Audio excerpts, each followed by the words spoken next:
Hi, everybody. Welcome back to the Gallowgateshots YouTube channel and podcast. We are back with another match preview. After the emphatic victory against Manchester United yesterday, we now turn our attention to West Ham away. Playing them on Wednesday night, 8 p.m. kickoff under the lights at the London Stadium, it's called, isn't it? Their ground. It is. And that is live on Sky for all you lovely people in the UK. I'm Scott. I'm your host for this one. And this week, I'm joined by Roger and Daryl. Roger, how's life in Canada, mate? It's good. It's good. We're preparing for the arrival of my mother-in-law, so the sheets are being washed, folded, ironed. I'm putting the plug-ins and everything in, so that the place is smelling fantastic. So yes, we're all good here, and obviously we're still in the glow of the result yesterday. So all things all good. Yes, I was expecting a Les Dennis joke there when you were talking about your mother-in-law, but it wasn't a B. It wasn't a B. I love that about Janie. It's class, man. Good. Daryl, how are you, my friend? I'm feeling toontastic, mate. Absolutely still living off the buzz of yesterday's results. Yeah. I mean, the energy levels I've had today, just from that alone, have just been out of this world. I've been buzzing around all over the place. It's been good. Yes, I think everybody's had a little bit of an extra spring in their step today off that result yesterday. We did do a reaction to that last night, a live one. So if you haven't caught up with that, it's on the channel. Spent about 40 minutes with myself, Chris, Joe, and Daniel from the FPL show jumped on. It was a good little conversation. We got some good interactions from the audience. But like I said, that is in the past now, although we're still buzzing off it. We look forward to the next game. Before we look forward to that next game, as always, the Gallowgateshots match preview is brought to you by Magpin. They are the go-to site for high-quality, unofficial enamel pin badges of Newcastle players, legends, and retro kits. And speaking of retro kits, they're doing the Sunset Goalkeeper top as a key ring, which look pretty Bobby Dazzler. So if you haven't checked them out, their website is magpinbadges.bigcartel.com. Right, so as I said, we face West Ham on Wednesday night. We make the trip down to the capital for an 8 p.m. kickoff live on Sky. West Ham have had a bit of a rough season, Roger. They're 14th in the league, 7 wins, 6 draws. One of them was against us, and 14 defeats. They're sitting on a -9 goal difference. Obviously, got a win yesterday against Southampton. Have you got any worries about West Ham going into this one off the back of the result we had at the weekend? We shouldn't do, but as a prerequisite for being a Newcastle fan, you're naturally inclined to fear the worst. I think if you just take the game purely on the 2 11s that we can select from, then we should feel reasonably confident that we can get something. But obviously, that doesn't take in any variables at all. So, we've had a decent record there recently, so I don't see why we can't go down there and get a positive result. And I think a positive result, I think the next 3 games, if we can come away with 6 points, a minimum of 6 points from those games, I think we should be happy. And if we get the first win in there, then it takes the pressure off the following 2 games. So I think we'll be going for the win. But yeah, I'm reasonably confident. Nice. Yeah, I say West Ham, Daryl, haven't been doing too well, and obviously with the departures of the Chelsea boss and of the Leicester boss over the past couple of days, it's all eyes on David Moyes now, who probably looks like next to be on that chopping board. It's not very nice to say these sort of things, but this is football. Do you think, given their win on the weekend against Southampton, that's kind of eased a bit of pressure on him, or do you think that pressure is still well and truly firmly on his shoulders for this game? I think it'll probably take this week's games that he's got to play before that sort of thing comes into play. I think if you'd asked any West Ham fans, they've probably had his head on that block for about 5 or 6 months now, to be honest, because as much as they've been doing so well in Europe, I mean, their European record's absolutely fantastic. That league record's just been so far under par for a side that's playing in Europe at the same time, and I don't know if that could be down to underinvestment in that squad. I think we have to be very careful going forward, because if we don't do things right in the summer, we could turn into West Ham next season against. No, we don't want to, obviously, you know, but that's a lesson that we need to learn. I think the West Ham squad lacks a bit of strength in depth, so it'll be interesting. I think this week in particular for them, it'll be interesting with them having. They'll be almost be going back to the schedule that they're used to, playing 3 games within a week, etc.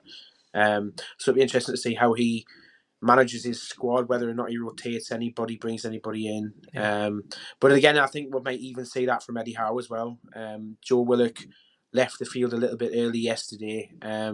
But, you know, the thing about Joe Willock is we know he has a thing about getting cramp in his calves. So it's about how they manage that issue with Joe Willock. And I probably expect he'll be all right for Wednesday. But yeah, in terms of David Moyes, it'll take this week, I think, to work out just where he stands in terms of his position. Yeah, and talking about rotation for them, they only have one injury. Who's is it Skamaka, however you pronounce it? I think he was injured for the other game, the home fixture as well. But everyone else, they have a fully fit squad. And Roger, they've got some players that can hurt you. Obviously, you know, Declan Rice, we all know about, and Bowen as well. I'm a big fan of Souček. I don't think he gets that much game time this season, but I think he's a good little player. And obviously, we've got Bruno's mate Paqueta, who I think Bruno was missing of the game, the home game, if I remember rightly. He was out injured, so this could be their first reunited tie. But they've got players that can hurt with, and we have to be mindful of that. They've also got a very good defence. Are you expecting big things from the likes of Rice and Bowen? Yeah, I mean, Rice has been under the microscope, hasn't he, because of, you know, the alleged 100 million plus price tag. And I think he probably, in the modern game, he probably is worth that, because if you look at the type of team he's playing in, they are scrapping down the bottom. They don't get a lot of the ball. When he plays for England, he looks very good. I really, really like him. He's as Harry Redknapp was saying, top player. And I like the Moroccan guy, centre back, who scored the goal. It was a great header. It was ridiculously VAR checked for about 45 minutes. Yeah, just insane. And obviously you mentioned Bowen. I think Souček, I think it was in the COVID season where he got a lot of goals coming from midfield, arriving late, and possibly the way that they've changed the way that the style that they're playing, possibly out of necessity given the position that they're in. He's probably not making those bursts from midfield as much, but he is a danger obviously on set piece as well, because he's a big lump as well. But yeah, I think when you look at that side, I mean, Paqueta's taken a while to settle in. I think we West Ham probably haven't had the benefit of being able to bleed him into the team gradually. I mean, I don't watch West Ham United, so I couldn't say, but it seems to me like he's played very much since he's came from where did he come from? Leon. Of course, he was Bruno's pal, wasn't he? So I don't think they've had the benefit of just sort of like gradually bringing him into the side. I think they've had to play him, and then it's a big adjustment to the Premier League and the speed of the game. And a player like him, he probably has taken him a little bit of time to acclimatise, but he had his best game by all intents and purposes from what I've gathered from Match of the Day, and then various things I've done to it. He had a very good game at the weekend. So, and he scored against us, of course. I think he did. Yeah, he did score. Yeah, he scored against us at St James's Park. So he is a player to watch. You know, I do like Bowen as well. I'm a bit disappointed, obviously, we missed out on him under Baconhead, but you know, I think apart from those players, like they're very much an average. Like the league table doesn't lie. I think they've suffered from a lack of squad, like you were saying before. But yeah, I forgot your original question, but there we go. There's a summary of what I think. You've answered it. You've inadvertently answered it. I was asking if you were expecting anything from in a roundabout kind of way. A roundabout kind of way. Daryl, lastly on West Ham before we move on to Newcastle. Obviously, the last time we faced them at home, they made life quite difficult for us. They did sit back a little bit and then catch us on that counter-attack, which they seem to be very, very good at. Are you expecting the same this time round, or do you think because they're at home in front of their own fans, they'll try and bring the game to us a bit more, which inevitably would probably suit us better if we think of it from that side? I think there is going to be that added pressure on them to play their game, whatever that may be. But I think you're right. There'll be an added pressure from the home fans for them to take the game to us. And like you say, I think that could well work in our advantage given what we have available as an option on the counter attack. I think if you remember rightly from the game at St James's, it was Declan Rice who ran the whole show basically. Yeah. So it'll be interesting to see how we manage him in the game on Wednesday. I'll be very interested to see how Eddie Howe decides if he needs to put somebody on him, whether or not he needs to have somebody who can close him down. Could well be a job for Sean Longstaff, really, to get on and press him when required. But as we saw against Man United on Sunday, our pressing game on Sunday was really in top form. We did a really good job in the press against Man United. I don't see why we shouldn't be able to go again with that on Wednesday. Again, whether or not it's Sean Longstaff, it could even be Bruno that he tries to put on to Declan Rice to win the ball. Joe Willock could even realistically do a job. Does he rotate? Does he bring Joe Linton in to do the job? There's options there available to us. We've got loads of flexibility there now that we only really have a couple of major injuries to us. I think Aguerd, who scored the goal against Southampton, had a really good game for them. He could be a threat in attack, but in terms of defence, as solid as it is, it's not been helped by the bluntness up front. They've been quite shy in front of goal, really. I think Callum Wilson's well ahead of Antonio in that little bet they've got going from the podcast that they do together on the BBC. Yeah. So it'll be interesting. It will be interesting to see, and I think again, as I said in the preview for Man United, I think it could well be a tight game. But I think when we get onto it later on, I think we'll probably edge it. Yeah, I mean, we'll come to Newcastle now, Roger, and obviously the only real injury we've got is Miggy. Obviously, we still, I'm not forgetting Emil Kraft, but he's out for the whole season, so there's no point bringing him out every week. He's not going to be starting a game. But Miggy's the only one who's probably still going to be out. We mentioned Willock. He did go off a bit early, clutching his hamstring, but hopefully that's just cramp. We'll probably find that out tomorrow at the time of recording when we get a press conference from Eddie Howe. Are you expecting just a same again, or do you think there'll be a little bit of rotation this midweek game? It wouldn't surprise us if Joe Linton comes in. I do hope that Willock's not, it's not a serious injury, because once he gets in the groove, we've seen in the past, he can be really unplayable at times, and he's got such an engine on him. So hopefully that was just precautionary that he came off. But I would consider, bringing in Joe Linton just for that, to try and frustrate them. I think if you get that West Ham crowd, they're an excellent set of fans, but when it's probably similar to us when in the darker times, they can turn very quickly. And I just feel like there's an underlying, they don't like David Moyes as a manager. I don't see him. I think it's a weird fit.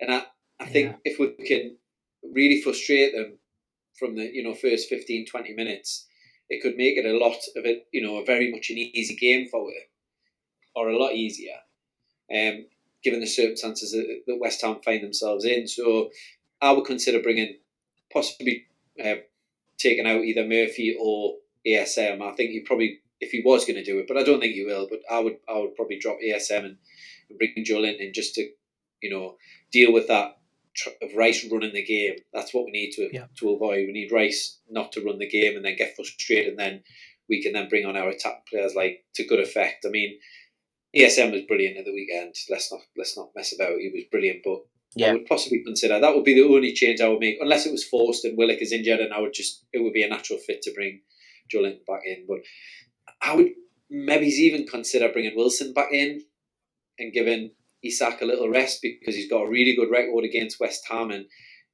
everybody knows what strikers are like. If there's a team that they're fancied against, then is it a good idea? He's got 10 goals in 12 appearances, I think, against West Ham for both ourselves and Bournemouth. So, and he looked, that goal will give him a hell of a confidence boost, and just boxing clever over the next 3 games. Maybe he's given Isak a little rest, or maybe he's even putting Isak out on the right or the left hand side. Could you play the two together? I think that'll cross I think that'll cross Eddie Howe's mind. But I fully expect him to not listen to what I say, because nobody does, and just go with the same 11. So there you go. Yeah, it's a strange one because of the substitutes on the game on Sunday, Daryl. Obviously, we changed the front three in one swoop almost. You know, you had Maxi and Murphy coming off for it was Joe Linton and who was the other player that came on? Gordon. Yeah, and then you know eventually took off Isak for Wilson. A lot of people will probably see that as, oh, well, he's resting those players who were coming off for the game on Wednesday. But it could also be the flip of that he's testing that front three who haven't played together much to see how they fare. And let's be fair, they did pretty well. And you know, they'll come in on Wednesday as a rotation with the other three who went off to be the impact subs this time. It's going to be interesting. Do you see any other changes at all on the pitch? I know we know Fabian Schär took a couple of blows to the head, as he usually does. As long as he's not concussed, is it the same back five as normal? I think so. It like we said, it get ahead of Man U. You know, it picks itself. Really, that back five is just a case of they're just nailed on that team sheet in permanent marker. Really, aren't they? In terms of the changes to the front three, I think Roger's quite right, and I think he will be very tempted to bring in Callum Wilson simply for that record he has against West Ham. Yeah. In terms of the others, I'm not sure. I think like you mentioned, the timing of the substitutes on Sunday seemed to indicate that he was preparing them for another 60 to 80 minutes again on Wednesday. So he was just giving them that little extra bit of rest ahead of the big game. And again, you know, we've seen it in the past. And, you know, we were all quite surprised on Sunday when the 11 was announced that it was unchanged from Nottingham Forest. A lot of us would have expected Joe Linton would have slopped back in there somewhere anyway. And it didn't happen. So I could quite see it happening again on Wednesday. Yeah, it's. I think we've said this every week since the start of the season. It's not a bad position to be in with the players we've got, and it's not a decision that I would like to make. And I'm glad I'm not Eddie Howe. I think we've said that every single week. So there it is. You can tick that off your match preview bingo cards if you're playing along at home. We'll come to predictions. Daryl, I'll stick with you, mate. What's your predictions for the game, and how do you think the game's going to go in general? I think, like I said earlier, I think it will be a tight game. I think it'll be quite a cagey affair. And I said this ahead of the game on Sunday, and it turned into something completely different. So you never know. There might be method to the madness. But again, I think it will be a cagey affair. I think with the momentum that we currently have, 9 from the previous 9 points available. I think we certainly have the momentum to go and again and get the 3 points. It wouldn't surprise me if it ended up being another draw. And let's be honest, if you were offered the point now, you'd be stupid not to take it. As much as it's our game in hand as well, so it would take us a little bit clearer, Man United, if it was a draw again. If we were to get the 3 points, it would take us even further clear, and it would even pile the pressure on Spurs, depending on what they do tonight as we record on the Monday against Everton. But again, because of the way things now fall, our destiny is in our own hands. We just have to keep going. I think Eddie Howe has prepared the team for that. I think West Ham will create us problems, but the back four, back five will be capable of managing it. Again, we've said it a couple of times now. It all depends on how we manage Declan Rice and stop him from running the game. Awesome. So what's your prediction, Daryl? 2-1 to Newcastle. 2-1. Nice.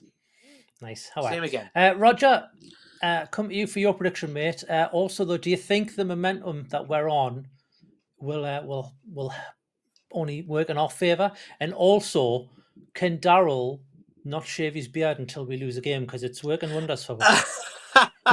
It's been shaved, don't worry. I'm keeping mine. Keep mine until I come home in 8 weeks' time. So, and I'll have a body like a Greek god. That's my plan. For me, Canadian god. Yeah, a Canadian god who's been eating beaver tail all week. That's not a euphemism, by the way. Look it up. Don't look it up. Don't Google beaver tail. Now I'm on pretty. Although I didn't get the result, I didn't get the score right. I did predict 3-1. We won by 2 clear goals, so I'll take that. That's and all then right. mid game, I did say in our WhatsApp group that ASM and Willock would link up before Joe Linton came on, and then when Wilson came on, I said he'll score, and he did. So like I'm in a good place with my predictions. I think we'll beat West Ham 2-0. I think we'll keep another clean sheet. The back four just look like they've kind of rediscovered that steel after a little bit of a wobbly sort of patch. Although we didn't ship many goals, and our fundamentals were pretty much there, but we just had a little bit of a wobble. I do feel like West Ham probably don't have enough to kind of slice us up, and unless there's some sort of a brilliant free kick or so I'm reasonably confident that we'll go there and we'll win, and I'm going to go 2-0 to the Toon. 2-0. Excellent. Well, I also think it'll be quite a tough game. I think even though they're at home, I think they'll still sit deep a little bit. I don't think it'll be as attacking as maybe as they were at the weekend against Southampton. I cannot see them scoring though. I cannot see them getting a goal. I think Botman's coming back into form. Obviously, it's only been one game, but he was unstoppable on Sunday. Yeah, and Cher as well was equally as good. But not only that, their distribution was good from the back as well. We weren't just playing, the long ball to nobody, which seemed to be creeping into the game a little bit over the past few weeks before the international break.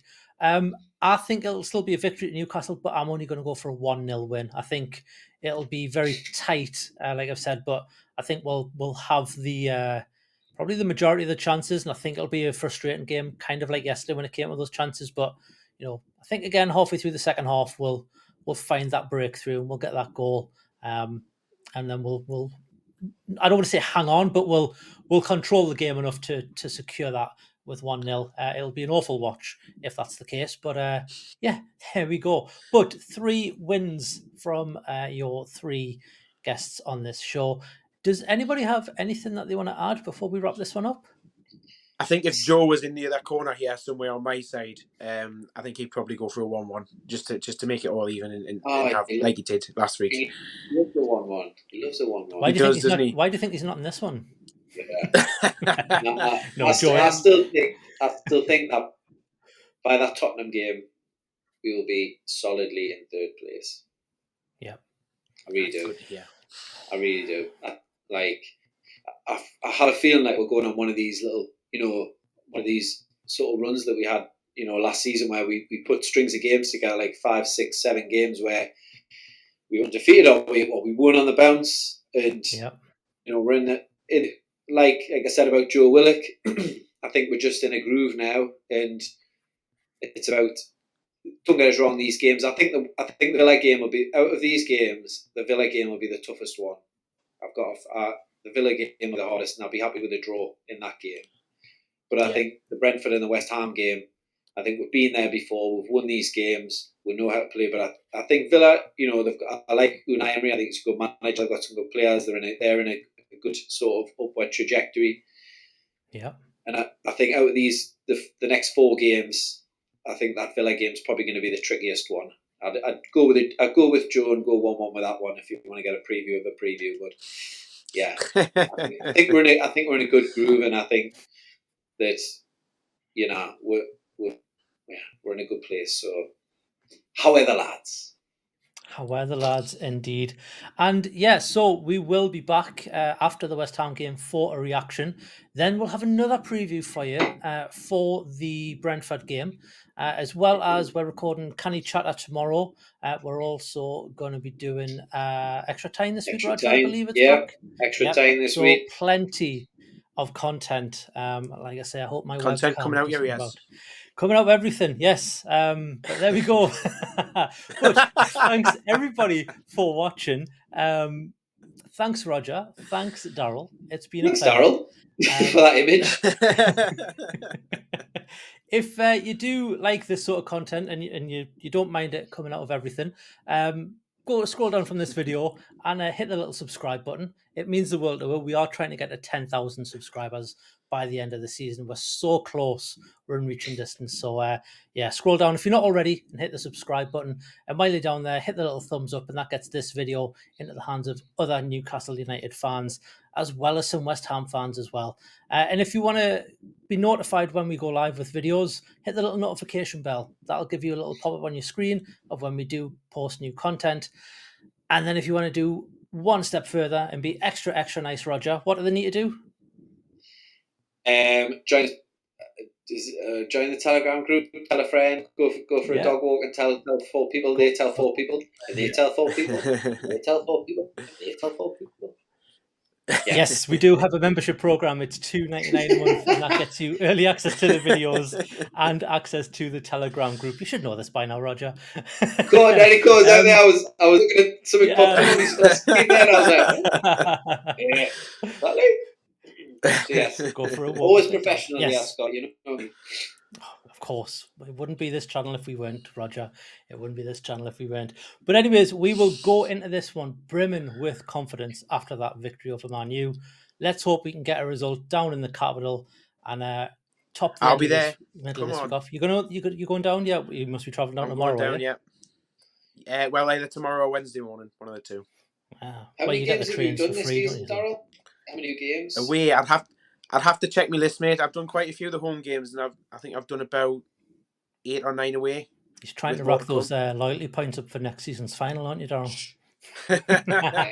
Hey, I'd be doing the same if I could, mate. Some of them Champions League games cost loyalty points, mate. That's what it is. Yeah, well, hopefully I can get into the Ajax next season. Anyways, we will see you in the next video. Thanks very much, everybody, for watching. Ta-da. See you later.